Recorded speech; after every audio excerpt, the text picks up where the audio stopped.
Hello, and welcome to Albany, New York's capital city, with the largest Walmart in the United States. And I think some famous people visited once. That's it. Thanks. Oh yeah, let's talk about other things too.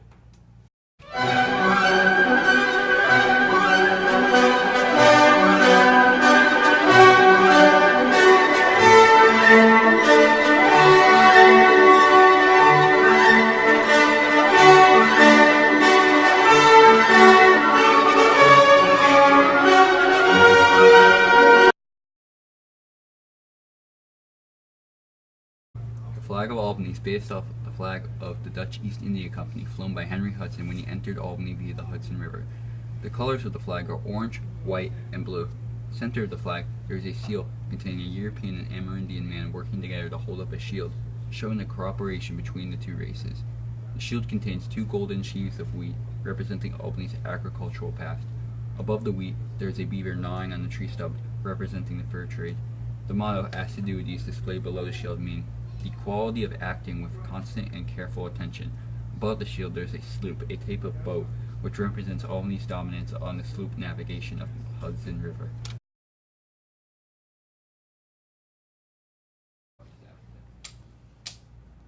Hi, I'm just going to pop in again for a second and talk about the notable individuals who came from and went to Albany. Nobody famous came from Albany.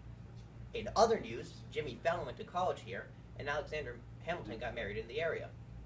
Martin Van Buren came from Kinderhook, which is not far away. 3 presidents and 3 vice presidents have all served in the capacity of governor at some point, which is situated here in the capital, and Walmart. This is Albany High School, where we go, and the best public high school in Albany. It has over 2,500 students, tons of AP classes, and a passing graduation rate. It is also just about as far as from LA as Alaska, Hawaii, and Guatemala. So if you want to go someplace really exotic, come here. Welcome to the heart of Washington Park, what is basically the central park of Albany. Covering 81 acres, this place used to be used as a gunpowder storage area. However, today it is used for festivals, 5Ks, plays, and the Tulip Festival, which is a remnant of our Dutch heritage. That's all you need to know. This is the New York State Capitol building, the seat of the New York State Legislature. It was built in the 1860s and 70s, costing about $720 million in today's money. This is because of money laundering schemes and other corrupt bargains by the politicians of the day.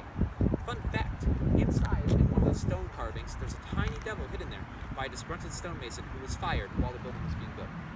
Welcome! We are now on the site of the largest Walmart in the United States, covering 260,000 square feet.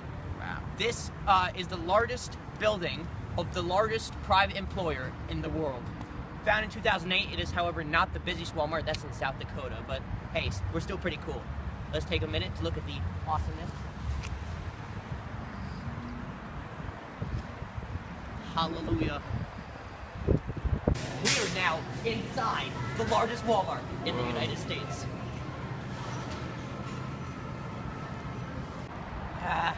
We wanted to interview an employee, but they wouldn't let us. What are they hiding? This is Lark Street, one of the cultural icons of Albany. Here we have events such as Lark Fest, where large amounts of people get together, celebrate culture, and play games and buy things and stuff.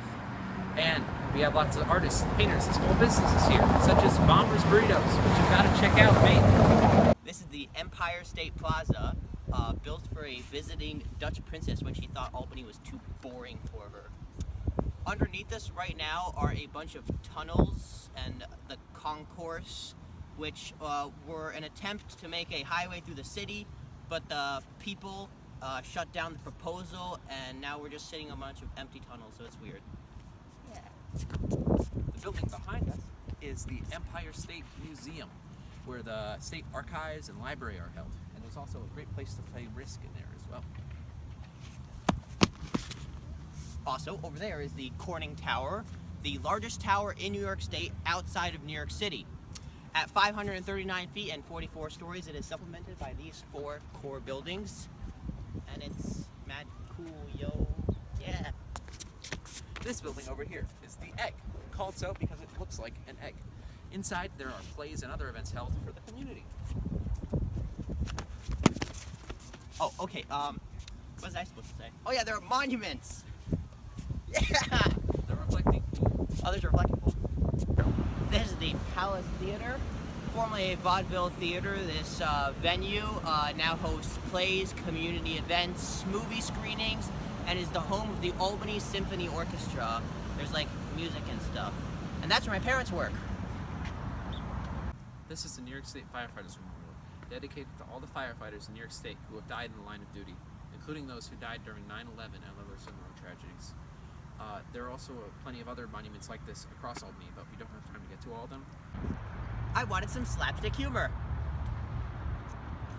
This is the USS Slater. It's a destroyer escort that served in Greece. That's all I need to know about that. It's moored on the Hudson River, the very same river. Henry Hudson came up in 1609 as a explorer for the Dutch.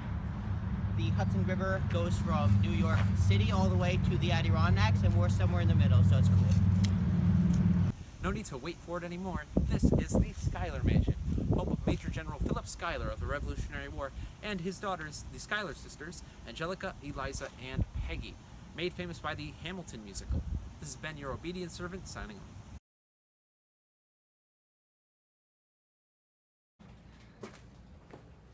Yay! Demographics. Albany has a population of 98,000, which is slightly larger than that of the Seychelles. About 45% of the people are religious, with around 30% Christian.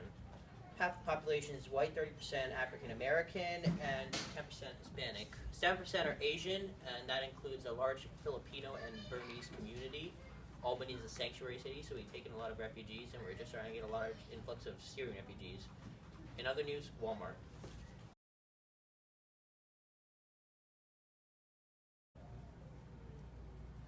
Albany is a city with a vast history, full of war, economic expansion, and political battles. Kind of like China, but less communisty. Anyway, the first people in the area were the Algonquin and Haudenosaunee, or Iroquois tribes. But the first Europeans were the French in 1540, and they set up a fort on Castleton Island, which is across the Hudson River from us and our sworn enemy. However, it burned down. Hooray! Albany's real history began in 1609, when Henry Hudson sailed up the Hudson River and claimed the area for the Netherlands. 5 years later, Dutch fur traders set up Fort Nassau in an area just south of what would become Albany. However, in 1623, it was replaced by a larger fort up north named Fort Orange, after the House of Orange, made famous by William and Mary of Orange of the Glorious Revolution. In order to attract colonists to the area, the Dutch used the manor system, in which they would pay rent to the manor of Rensselaer, owned by Van Rensselaer, covering what is today most of the Albany and Rensselaer counties. However, a small town was established around the fort, and eventually grew and was incorporated into New Netherlands by Pieter Stuyvesant, the governor, as Beverwyck.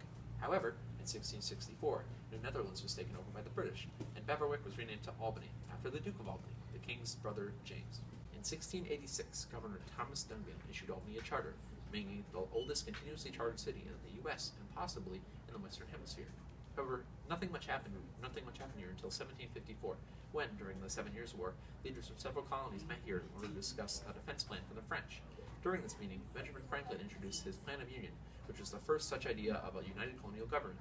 Although it was not accepted by Parliament, it became the foundation for the later Articles of Confederation and Constitution. During the Revolutionary War, Albany supported the First Continental Congress, and was important for strategic location and proximity to British-controlled New York City.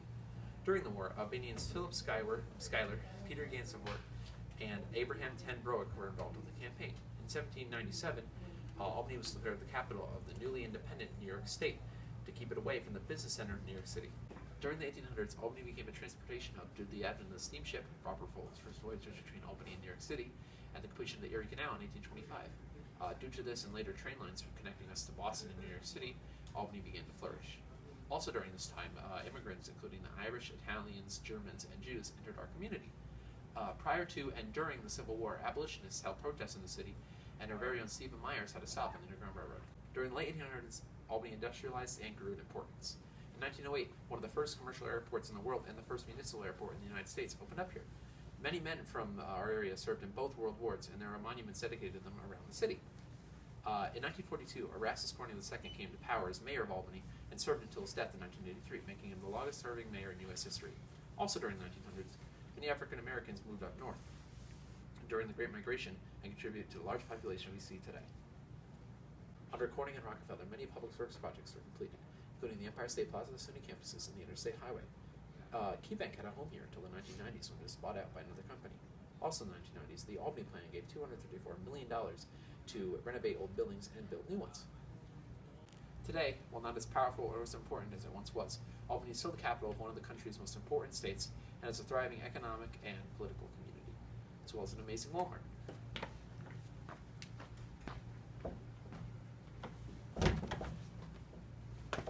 In conclusion, Albany has a Walmart. This video has been sponsored by etymologynerd.com. Thank you.